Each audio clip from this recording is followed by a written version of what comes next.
Good evening, everyone, and welcome to Parents Engaging Parents Beloved Community Check-In. My name is Erica Beverett, and today we're going to be having the Community Food Bank of New Jersey here with us.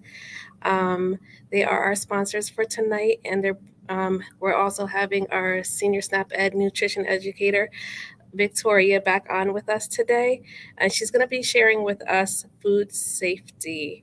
So, of course, Parents Engaging Parents, we have a mission, and our mission is to promote civic awareness and proactive community action based on the interest of parents and community.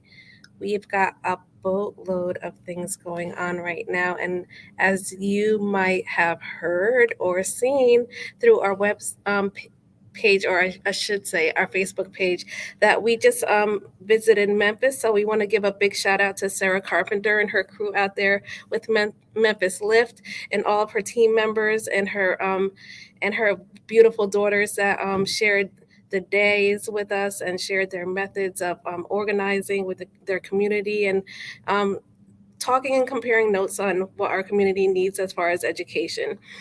Um, so, without further ado, I want to definitely check in with Miss May. So, Miss May is here with us today. So, hello, Miss May. Good evening, everyone. How's everyone? I hope everyone is enjoying their evening tonight, and we're excited about our guest, and Yeah. we're looking to learn a lot about food safety. Mm-hmm. Is how are things going in Bridgeton? What's going on in your neck of the woods over there? So, in Bridgeton, we're preparing for our Unity Day, which is September the 3rd, 2022 of this year. So, we're making preparations for that. We're hoping to have many vendors, food trucks, some type of entertainment. We're looking for bands and, just people would love to sing or participate. We would love to have you, all of South Jersey, North Jersey, Central Jersey. We're one big happy family. So if you're not doing anything on September 3rd, 2020, please come on down to Bridgeton, New Jersey. It's going to be an exciting time. For sure. And there are going to be a few more backpack and unity in the community events statewide. On August 18th, we are going to be in East Orange. On the 20th of August, we're going to be in Newark. On September 26th, we're going to be in Jersey City. And also on September 3rd, we have a few events. We're going to be having one in Trenton and also one in Newark, and then we'll be in Bridgeton as well. So we're going to be Quite hop, skipping, busy, and jumping all throughout the state.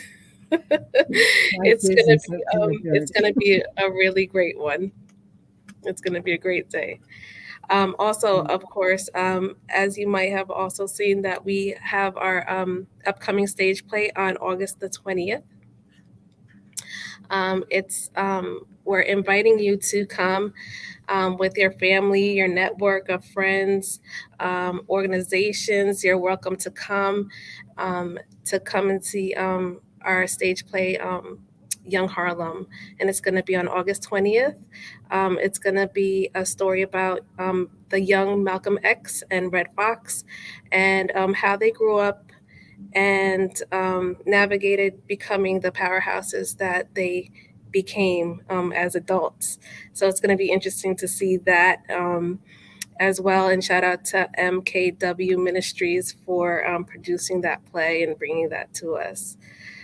Um, the general admission is going to be $20, but for the first 50 registrants, $10 is all we're asking. So Mm, definitely tap in and register and get your ticket.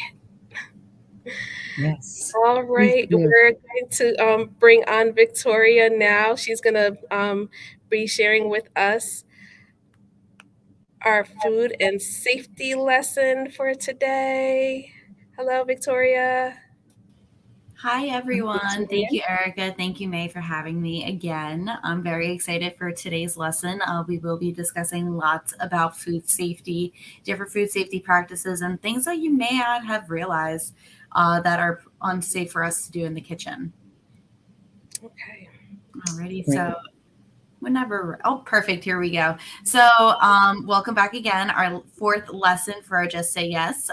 So as you can see, I love this little slide here. It is a picture from our office at the Community Food Bank of New Jersey with our FSTA students.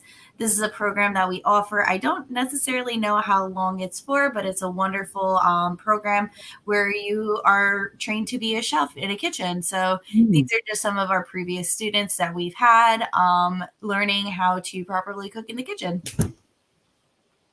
Alrighty. And as always, we love to share our End Justice for All poster as part of the USDA. We do not discriminate based on excuse me, age, race, national origin, disability, political belief, religious creed, etc.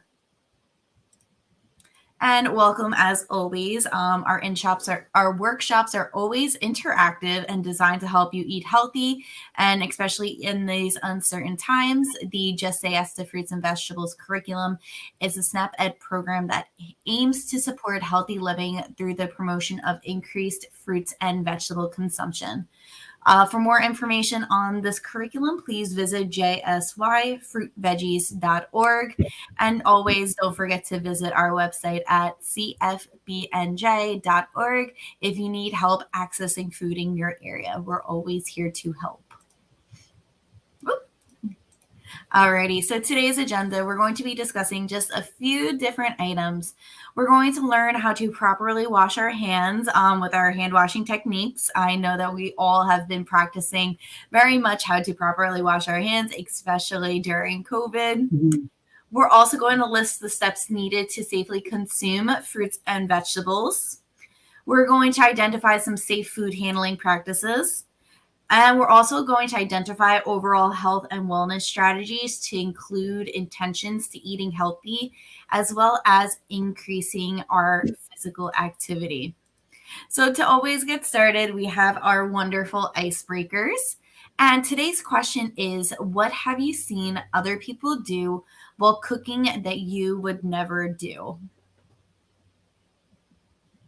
Hmm. Erica's thinking long and hard about this. This is an easy one for me. I would say definitely not washing their hands before before beginning to handle the food. Yes, Yeah, always it's a a biggie. big practice. Always want to make sure that we're going to review some different times that we should be washing your hands, but definitely always making sure that we wash our hands before we handle any food, even if we're cooking it or whether we're eating it. We always want to make sure that we have some clean hands before we start munching down on anything.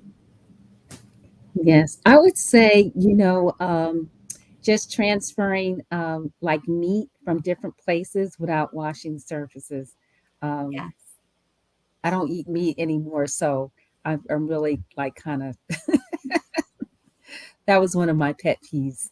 Yeah. Understood. Yes, it's very important to make sure that we disinfect any type of service that we have. I even like to think of cutting boards as well while we're talking about this. I also see that Mhm. Elise commented touching their face. Yes, even after we touch our face, we want to make sure we wash our hands too because we never know what germs are on our face, etc. But getting back to those cutting boards, we always want to make sure that we're cutting any type of produce or any other type of item that we need for a recipe before we even go and touch any type of meat, poultry, fish, etc. Just because of all the germs that could be on there, it could cause salmonella, etc. So trying to use a cutting board, use the items first, or trying to utilize a completely different cutting board if you need to cut any type of meat beforehand. I know for myself, one of the biggest things that I've seen people do in the kitchen that I would never do is washing produce with any type of bleach. This is a conversation I just had Mm. yesterday where a participant asked if it was okay to wash their produce in bleach, even if it was a little drop. And the answer is always no. Never, never, never utilize any chemicals. Never use any soap to wash your produce. Always try to use just plain water. And if you feel the need, you can also use some vinegar as well. Vinegar is a natural disinfectant, kills lots of germs and everything, but never ever use bleach. Yeah, you would think there's enough bleach in the water or Yes. chlorine, Yes, right? So if exactly. you're rinsing your food off with tap water, a lot of times our tap water has some levels of chlorine in it, right? Mhm. Yes. So I mean, it's kind of like already there, so no need to put some extra. No. How about our friends on Facebook and Zoom? What have you seen other people do while cooking that you would never do? Hmm. What about cell phone usage while you're cooking? I know sometimes it's just It's hard super because common, right? It's Oh my very God. difficult, especially if you're trying to read a recipe on your phone. I Mhm. highly recommend trying not to touch it as much just because of all the germs that are on it. But you can try to make it a best practice to disinfect it before you go and cook as well. I know I'm a big culprit of it. I'll go on my Me phone and too. try and follow a recipe. Sometimes I Mhm. even like to just print the recipe beforehand as well. I'll make some notes on Mhm. it on the side of it, and it's just easier to read off of a piece of paper. Yeah. Mm, I think that about that one.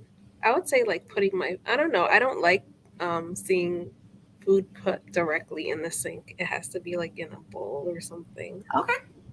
Yes, Yeah. your Mhm. kitchen sink is actually one of the dirtiest places in your household, just because of all the items that you put a lot of trash in there. Typically, you're rinsing off your dishes after you had just finished eating, um, things like that. So you want to make sure that you keep that in mind. Always try to place them in a Mhm. bowl, a colander, something that'll keep them off from the ground. Elise, I see that you like to wipe your cans before opening. Yes, that is always a best Mm, practice, whether you're using a wet paper towel, a Lysol wipe, or anything, just to make sure that you're removing all that dirt and any of those germs before you go ahead and open it. Because imagine if there's dirt and germs on top of it, you're going ahead, you're cutting it open, it falls into your product. Now you have dirt and germs all over the produce or any of the item that you're going to eat. So always want to make sure that we definitely wash any canned product before we eat or go ahead and utilize it. I have a question, Victoria. Sure. Um, the lettuce and stuff that's pre-washed, do you suggest that you wash that again, or is it okay? For my own purposes, I like to just wash them again Mhm. myself. It's just a matter of running it under some cool water and a colander. But it is not recommended that you have to wash them. They do come pre-washed already. It's kind of like those frozen fruits and vegetables where they're flat, where they're cleaned and then flash frozen. It's kind of the same thing. So there is a standard that companies do have to meet in order to be able to distribute an item if it is going to be no rinse or no wash before consumption. Okay. Thank you. If you want to take those extra few minutes out of your Yes. day to wash them, it's a personal decision. Hmm. hmm.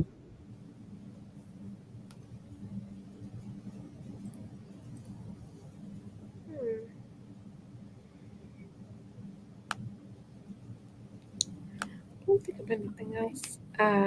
Any comments online? Let's see. Deli places due to contamination when making sandwiches. Yeah. Yeah, so it's always important to be aware of any allergens that you face. I know for myself, for example, I worked at, and I continue to work at every so often, I work at an ice cream parlor in my hometown where we do keep our nut. Nut ice creams in a separate container. However, we just rinse off the scooper. So if you do have a nut allergy, it's just important to make sure that you ask for an item to be cleaned Hmm. before use, because you don't want Mm, that cross contamination. You also don't want that allergen to affect you later on as well.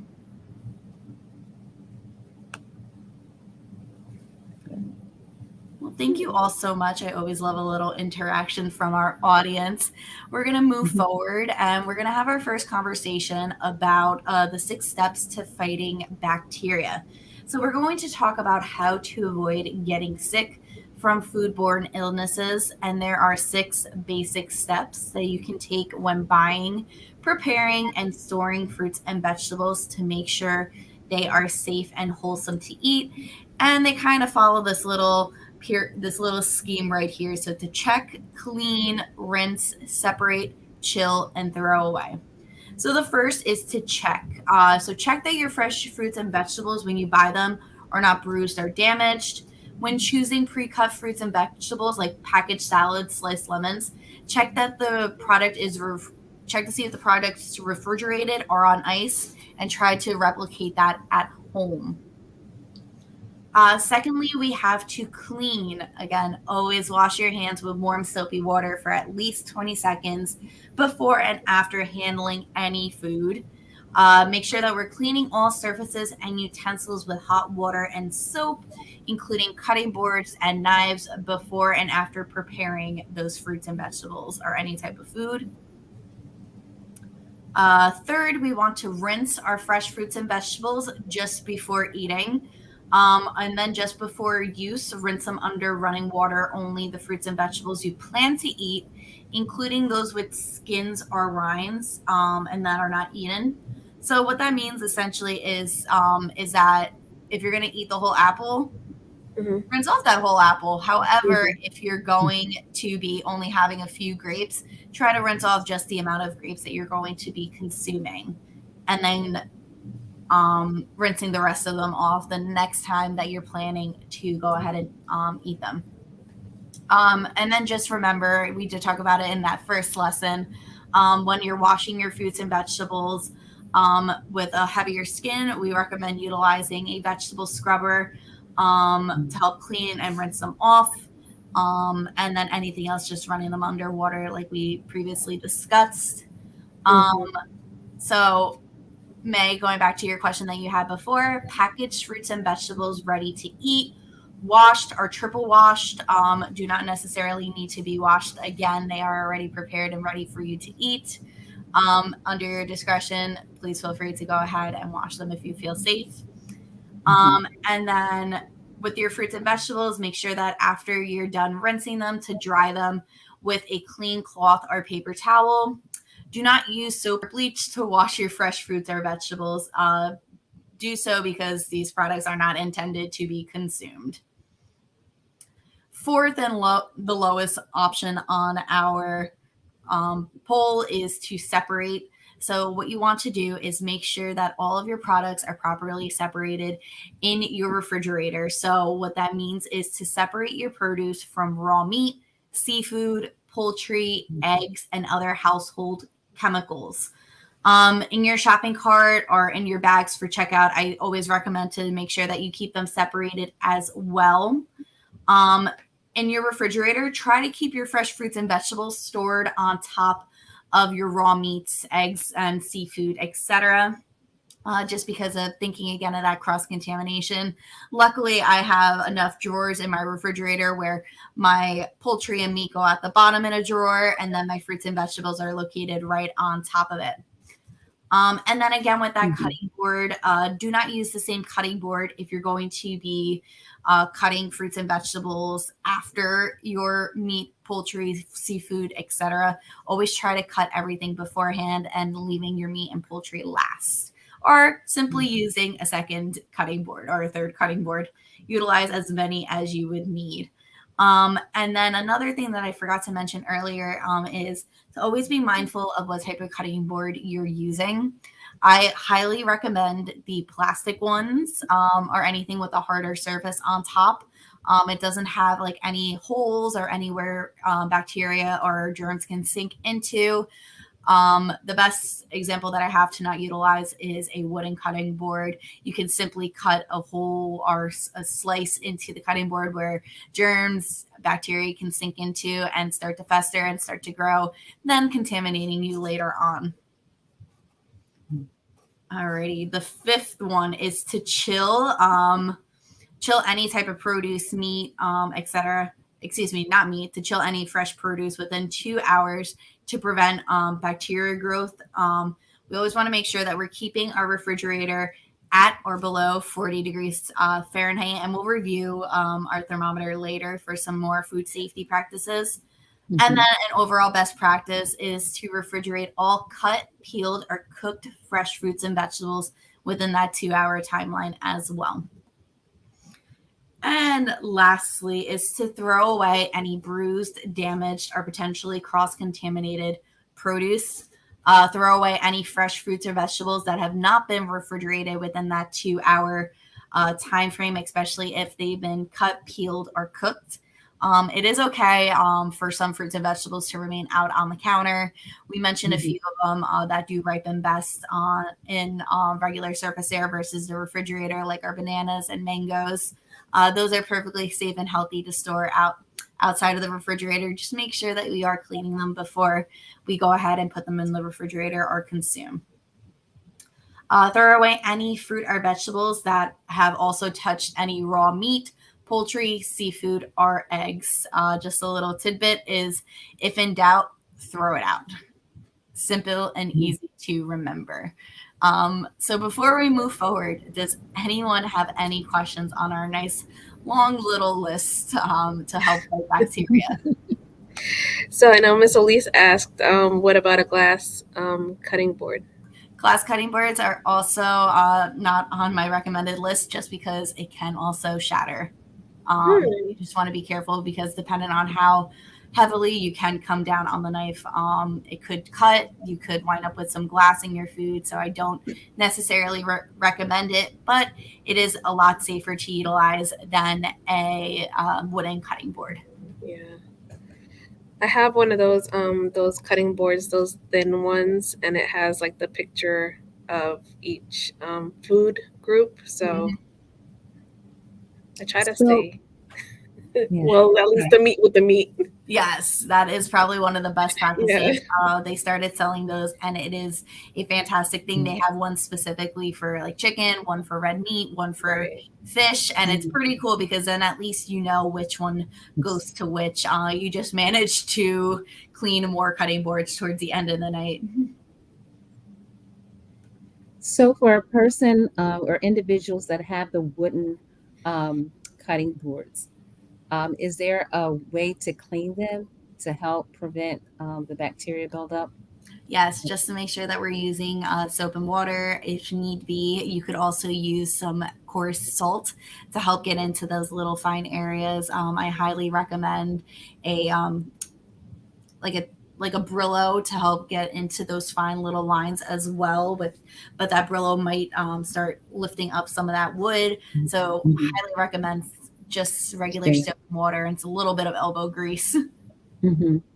Now I heard you say earlier when you're cleaning your fruits, like you rinse off only a few of your grapes at a time. Is that gonna make it go rotten if you rinse it out all at one time, or what's the result? Depending on what it is. So for example, like our herbs, we don't want to go ahead and rinse them. We want to just leave them as is and only rinse them before use.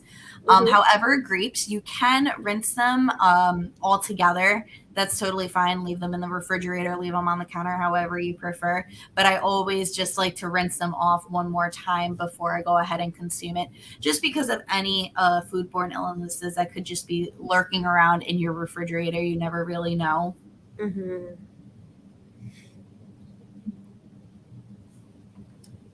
I'm just going to move forward to the next slide. But if you guys have any more questions, please feel free to go ahead and ask them. This one is just another slide deck with the same information on it. If anyone would like, please feel free to take a picture of it. It's all the same. So check, clean, rinse, separate, chill, and throw away. Some of the best practices that you could implement into your kitchen. While our friends are still typing out any questions or comments, we can move forward to our next segment, which is how to properly wash our hands. And we all probably heard this just about a dozen times on how to properly wash our hands with COVID still being on a rampage. It's always great to have a little reminder. So the process goes as such is to make sure that you wet your hands with running water. You're going to utilize some soap. You're going to lather that in your hands, rubbing them together with the soap, and you're going to scrub for at least 20 seconds. Now, when you're washing your hands, one best practice that I always have before I go ahead is I like to pull my wash back a little bit, because it's always important to make sure that we are washing our wrists as well, getting in between all of our fingers, under our fingernails. I just like to scratch the palm of my hand, getting rid of any dirt, debris, anything that could be underneath our fingernails, especially for our friends with longer nails. It's actually an area where germs like to hide, so getting there. And then after you've scrubbed for at least 20 seconds, you rinse your hands under the water again. When it comes to drying, it is always recommended to use a paper towel, followed by a clean towel that is pretty clean, that could just be around you. You may also utilize an air dryer to dry them. However, it's starting to become well known and tested that a lot of germs and bacteria like to hover underneath that air dryer, just because it's a nice warm place. So to just be mindful to utilize cold air versus that warm air to help dry those hands. And another tool that I like to use to make sure that we get those 20 seconds, if you have younger children who are just learning the alphabet, they can also sing the alphabet A through Z, and that would also count as 20 seconds.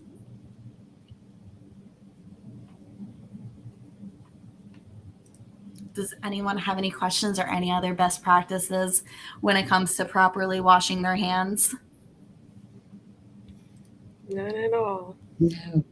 I do have another tip or trick, you would say, is if washing your hands is unavailable, hand sanitizer is always the next best option. However, we want to make sure that our hand sanitizer contains at least a minimum of 70% alcohol, to make sure that it is cleaning off any of that bacteria or germs that are forming on your hands. So just reading that ingredient label will give you a nice little information on how much there is in it.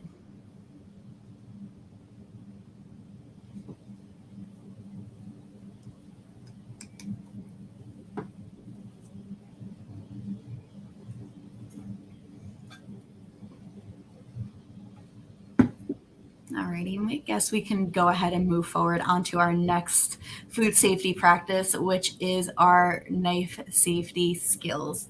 Now, this is one of my favorite lessons to teach, because we actually find that not many individuals know how to properly handle a knife in the kitchen. And if you don't properly know how to handle a knife in the kitchen, then you're not going to be teaching the younger generation how to properly utilize a knife as well.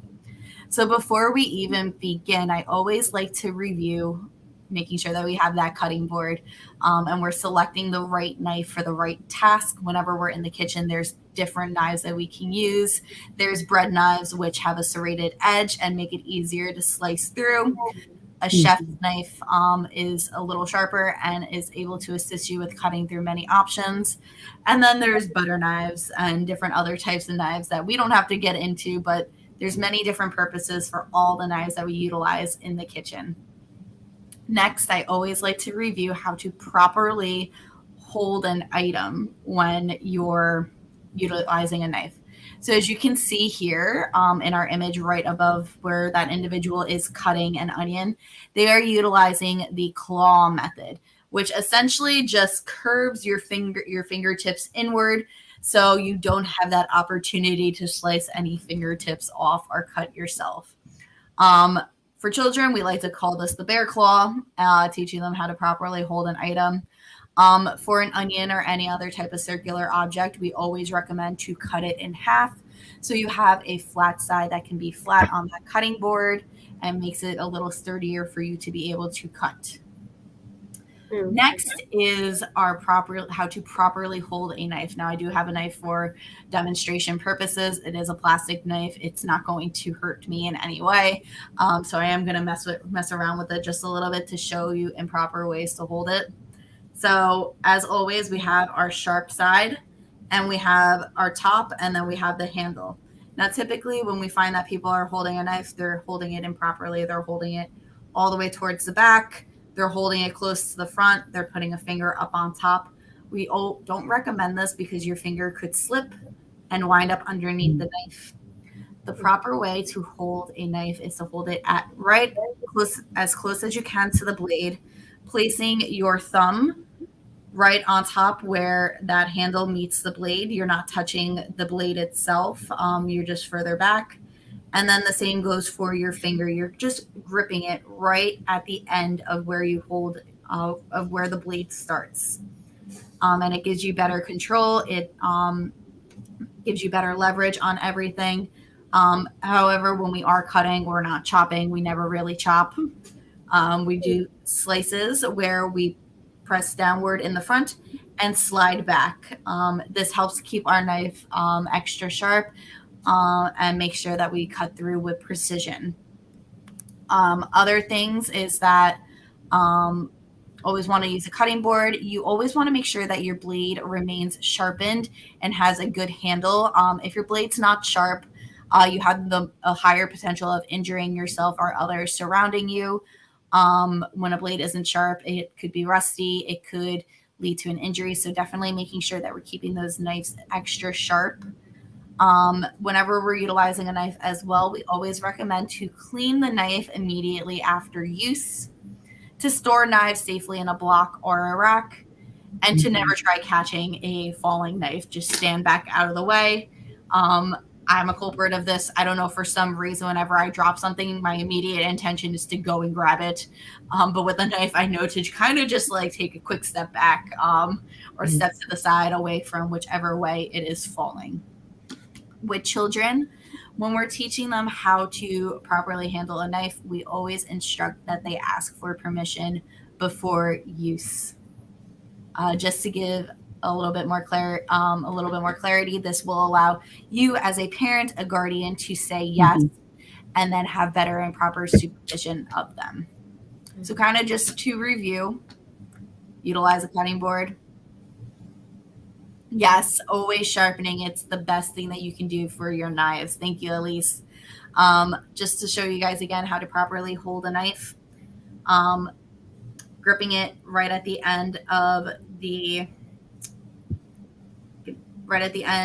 handle, holding it with your two fingers right at the top of where the blade and the handle touch. Again, just showing off where my thumb is, if you guys can see it. Gives you better control. Slicing, never chopping. Bear claw, holding. Nice little movements. Love that. Because a lot of times I get a lot of flack on, because I'm left-handed, and so because it looks weird for right-handers how I hold the knife or cut. And they're like, "Oh, just give me the knife," or It's a perception that you're not going as quick. Maybe. I don't know what it is. It's honestly all the same. I'm not a lefty, so I don't know how to. It feels a little different for me, but it would just be exactly the same with your hand structure and with your bear claw. Okay.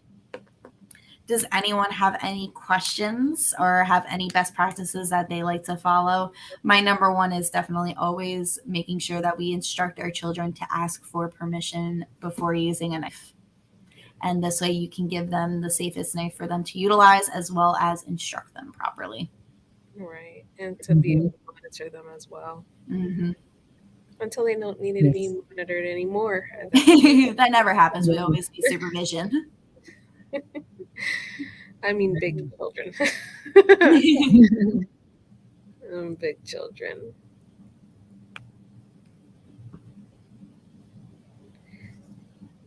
Yeah, I have thankfully I haven't had any mishaps when it comes to cutting, but I know that I definitely make folks feel uncomfortable when I'm utilizing a knife, and I think that's because left-handers have a tendency of turning their arm inwards.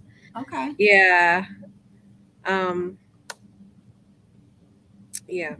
So interesting. I always learn something new. You learn something new every day. All Alrighty, everyone. Well, thank you all again. Again, if you guys have any questions, please feel free to throw those in any of the chats, whether you're on Zoom or whether you're on Facebook Live. They have new knives with safeguards on it. Oh, I never Yes. seen those. It's more of a protection shield rather than a safeguard, because no matter what, you always have to be careful when you're using a knife. So don't rely on that shield or that guard to help you. I did see today that they do have little shields for you to utilize for your hand, for your bear claw hand. It kind of fits on as a ring, and it kind of gives you like a little bit more of, it has like a plastic piece coming out from it. So it gives you a little bit more safety when you're cutting. Oh, that's nice. So we kind of touched base on it a little bit beforehand, but we do have the 2-hour rule. There is a danger zone that we find with any type of food product, where it is in between that temperature range of 40 degrees and 140 degrees Fahrenheit. Fruits and vegetables don't typically have to be cooked to be safe, but meat and poultry do. So as you can see here, 140 degrees is the safest temperature to cook any type of food. Starting off, we have our ham when it's fully cooked. 145 degrees is beef, pork, lamb, veal, roast, steaks, and chops. At 160 degrees, your egg dishes and any type of ground meat will be finished. And anything above 165 degrees Fahrenheit is the minimum internal temperature for any type of safety. So that includes poultry, stuffing, casseroles, reheated leftovers, etc. If they do not meet any of these numbers, they are typically found to be an unsafe temperature where bacteria can grow.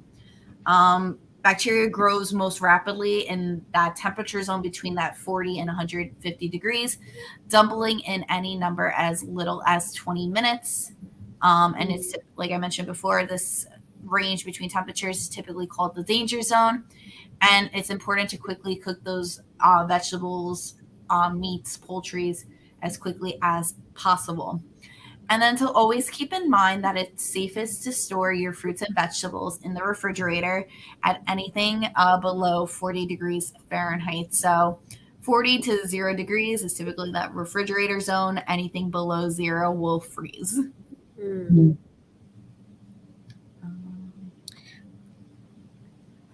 So when we're talking about, I know a lot of times, like, and I don't know if we're going to get into this, like different kinds of foods that we might eat that are tad undercooked, or like, let's just say like beef. Some people like it medium well, like, or medium, let's just say. Has it reached that 165 degree temperature and then it's okay to eat, or has it never? I do not know the science behind red Okay. meats and the safety temperatures. I just do know that it is at 145 degrees Fahrenheit. It is the safest for us to be, that internal temperature is the safest for us to be able to consume it. However, I am a medium rare girl, so I really hope it does reach that 145 degrees temperature. Crossing fingers. Yes. I'm a medium well. I'll do medium well, but yeah, not medium. Yeah, it has to be all the way. As my mom likes to say, it can't be mooing or oinking. No. Well done. Yes. For her. Yep. Well done. So again, just as a reminder, anything between that 40 and 140 degrees Fahrenheit is our danger zone. Definitely utilizing a thermometer to check all of the internal temperatures of any type of meat. They have various different types of temperatures, and to always try to keep a regular thermometer in your refrigerator and freezer as well to monitor, because if it does go over that 40 degrees, remember that bacteria will be growing. And then I know this image is a bit small, but just to review it a little closer, you may take a picture of it. But there's various different places to make sure that we are storing our fruits and vegetables. As I mentioned before, we store our fresh produce on top of any type of meat, poultry, eggs, fish. You can store in the refrigerator various fruits and vegetables, like we discussed in one of our previous lessons, including apples, apricots, berries, cherries, any type of cut fruit, figs, grapes. And then for your vegetables, you can store many of them in the refrigerator as well, including artichokes, asparagus, green beans, cabbage, carrots, broccoli, cauliflower, celery, any type of cut vegetable, green onions, herbs, leafy vegetables, leeks, lettuce, mushrooms, peas, radishes, spinaches, any type of squash as well. Items that can be ripened on the counter first and then refrigerated include avocados, kiwis, nectarines, peaches, pears, plums, mangoes, etc. Again, just to make sure that we are rinsing all of our fruits and vegetables before consumption. And then you can also store various fruits and vegetables at room temperature as well, including apples, bananas, citrus fruits, mangoes, papayas, persimmons, pineapple, plantains, pomegranates. Vegetables include cucumber, eggplant, garlic, ginger, onions, peppers, potatoes. It's just based on your preference if you would like some of these items to be cold or not cold. Mm-hmm. Alrighty. So this is actually the last slide that we have for you guys before we go ahead and move on to our normal bases, such as our recipe and survey. Does anyone have any food safety questions before we move forward? No. Alrighty. Forward. Don't mix the meat with the vegetables. Yes, always safe to make sure that we are properly storing them separately. Mm-hmm.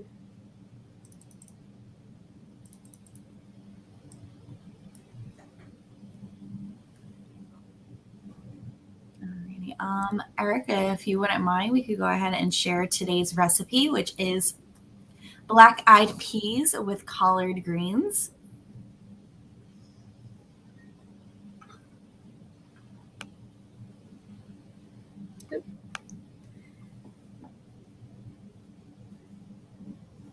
Okay.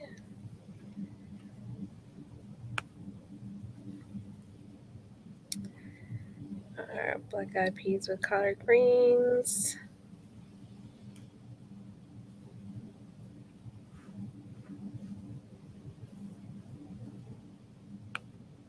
Is that it there on the screen? So that is still the PowerPoint it looks like. Oh, okay.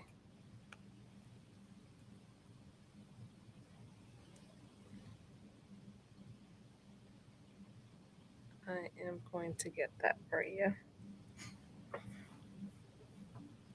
There we go. So here we have the recipe for everyone. This recipe can be found at that JSY website.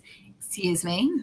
Some of the ingredients that you guys will need to make it include some vegetable oil, onion, garlic, chopped collard greens, tomatoes, some black-eyed peas that need to be soaked and then cooked accordingly to package, and then some salt and pepper to taste.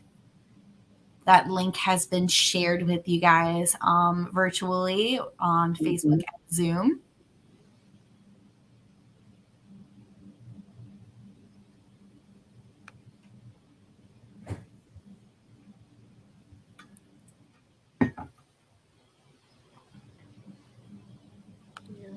Let's see. Oh, you're keeping the recipe? Here we go.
Awesome. Thank you, Mhm. Erica. That recipe looks delicious, and I can't wait to make it one day as well.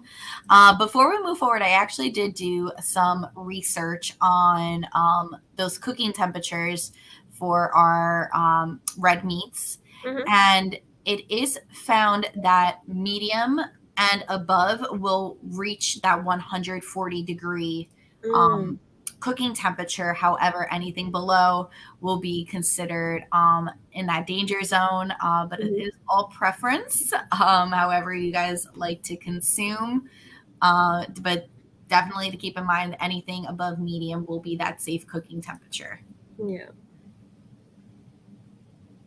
that's good to know. Mm. And that recipe Yes. looks great. I was just looking at how Yes. they were like beginning with the garlic and the onions Yes. Hmm. because I'm terrible. Like I always like to have my heat on like 5,000.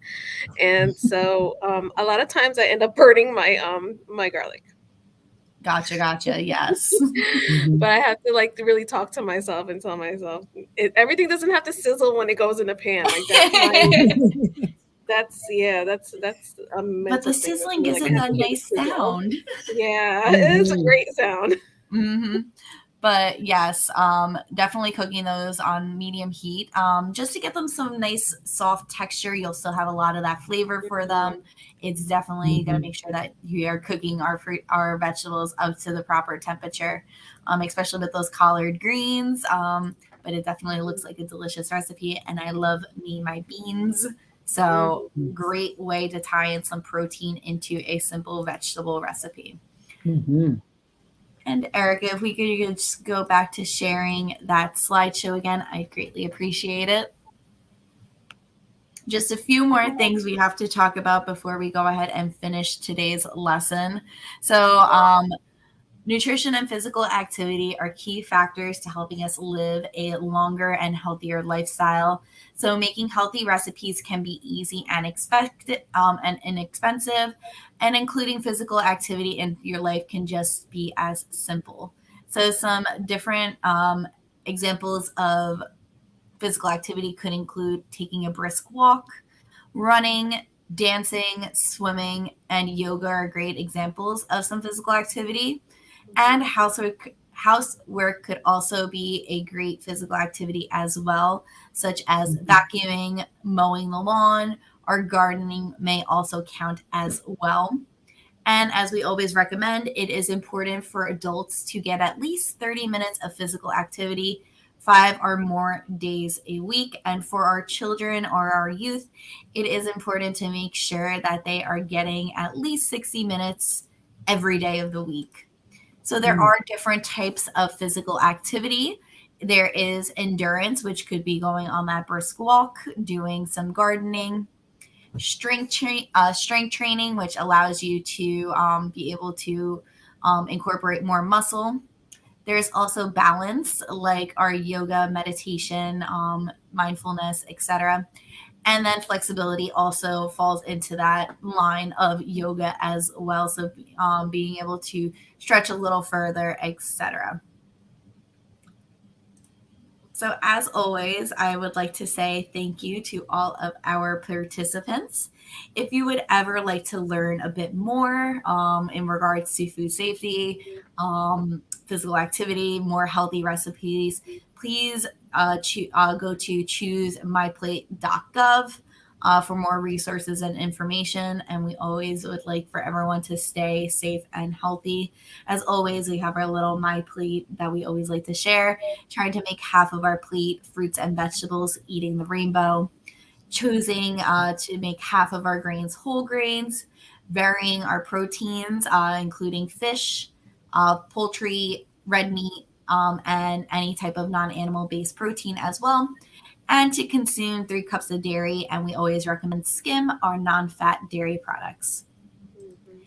And as always, we have our wonderful brief anonymous survey. If anyone would like to take the time to participate, there are 11 questions and they're very simple to answer. If you would like to take the time, we greatly appreciate it. This helps us gauge what the community would like to learn about more, as well as how we can offer more resources to the community as well.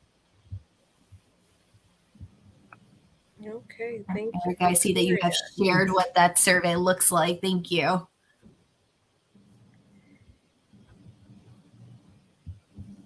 Yeah, it's they're pretty straightforward, and I think it's a great way to find out what the community wants to hear or see Mhm. and learn more about. Are there any things that you see, Miss May, on here that you would like to learn more about? Well, I think I have to take my glasses off. I can't really see the screen. So, Ah, okay, okay. So I know that well, we just went through the food safety tips, but I'm interested in those tips to increase our physical activity. I know that we just did a brief overview on that, but I think that that's super important as well. Taking To my know notes, Erica. how. Hmm. And keeping kids active too, because now we're in that age where like everybody's glued to their phone at this point, right? And yeah. especially with this warm weather, great opportunity to get outside, get some fresh air, get some physical activity involved Mhm. into your lives as well as your children's lives. Yes. I just saw something. I'm interested in learning about how to grow your own fruits and vegetables Yeah. because, after shopping, and most of my diet is the fruit and vegetables. So if I could save some money there, that would really be helpful. Fantastic to know. So with SNAP Hmm. Education, we also offer it's for our children. I believe it is preschool all the way to 8th grade.